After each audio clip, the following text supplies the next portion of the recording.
Hey gang, this is Don White and welcome to God's Money. This week on God's Money, we're going to do something a little bit different. We're going to go into the old TC Fin God's Money mailbag. Yeah, I used to do this when I was doing the radio all the time, and people would write us in a question and we'd answer that question on air. We're going to do that today, and I have to tell you, if you've got a great question, something that's just been like burning in your heart, get online, go to godsmoney.com, go to tcfin.com, or go to our Facebook page at God's Money and ask us your question. We think that we can give you a good answer, and I hope that you will do that. In fact, if you send us a question in this week, we're going to send you back that answer personally. So not only will it be on the air, but we're going to be able to answer any question you might have. So if you got a question, go ahead, go to our God's Money website and ask that question. But the first question we're going to do today is, what are the biggest mistakes that people make with their budgets and how do you fix them? Boy, I think that's a great question. And it comes from our buddy Ryan. And Ryan, here's what I would suggest to you. The biggest problem that I see with people with their budgets is they don't have a budget. Yeah, that's the problem, Ryan. The fact of the matter is that most folks do not have a budget. They have no idea where their money goes. They have no idea really what they should be doing and even how much they're spending on any one given thing.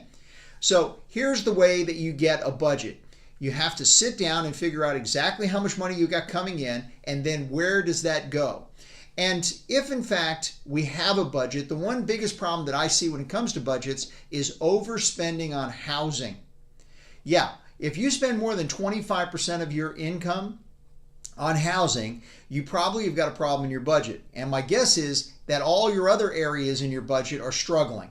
Because when you spend more than 25% of your budget in any one area, but housing seems to be the one that gets most people, you're going to have a problem. You're going to be financially in debt. You're going to have a problem paying your bills, the other bills. You're going to have a hard time going out to dinner. You're going to have a hard time giving to church, for example. You're going to have a hard time in a lot of different areas. So pay attention to that one area in particular. If you don't have a budget and you'd like a guide for one, go on our website, tcfin.com, which is our business website, and we've got a great worksheet on the website that you can do. Just do a search for our budget worksheet and it'll come right up. Fill it in. It'll give you a guide for where you should be allocating your money. In fact, it actually shows you some suggestions on percentages that you can use and so on. But again, get a budget first and foremost. And when you do, make sure you're not over allocating in any one area, especially when it comes to housing. What is the difference between a 401k and an IRA, and do I need either one? That's a great question. The truth is, the only difference between an IRA and a 401k is who is the one that's actually setting it up. In a 401k, you're having your employer is actually setting it up. An IRA is actually set up by you individually. So IRA, individual retirement account, and a 401k is just a number of the Internal Revenue Code that allows people to, through their employer, to set up so-called retirement thrift plans. And so basically they're just savings accounts that allow you to accumulate money. Now, in a 401k, very often your employer will actually match your contribution or put a little bit of money in along with you. And that really is an advantage to you. Also, the cost of maintaining a 401k is usually nothing because your employer is paying all of the cost. If you have an individual retirement account, obviously the cost of maintaining that falls upon the individual. The other big difference is you can put less money, or you're not allowed to put more money, let's put it that way, into an IRA than you can put in a 401k. In a 401k, you can actually contribute, if you're under 50, $18,000 a year. And if you're over 50 or 50 or older, you can put up to $24,000 a year. In an IRA, you can only put $5,000 and $6,000. If you're over 50, $6,000, under 50, you can put in $5,000. Now, what can you invest in either one of these? Well, in a 401k, you're limited to whatever your employer selects. So if your employer puts in certain funds, well, that's what you can invest in. In an IRA, there are unlimited amounts of things you can invest in. And so you need to talk to your financial advisor to figure out exactly what's best for you. But suffice to say, individual retirement account, managed by you individually, 401k, gone through your company. Ann asks, how much should I save for retirement, Don? The fact of the matter is that if you save anything, you're doing better than a lot of people. The truth is 70% of Americans do not save anything for retirement. So if you save anything, Ann, you're doing better. But as a rule of thumb, I actually think 10% of one's salary is a really good goal for saving for retirement. If you can be putting aside 10% of what you earn before you even earn it, or before you even get it, let's put it that way, through a 401k or some sort of a retirement plan, you're going to be way ahead of the curve when it gets to the time that you need to start using that money for retirement.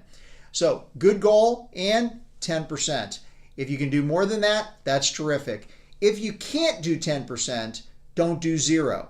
Do whatever you're capable of doing. And here's one of my great ideas.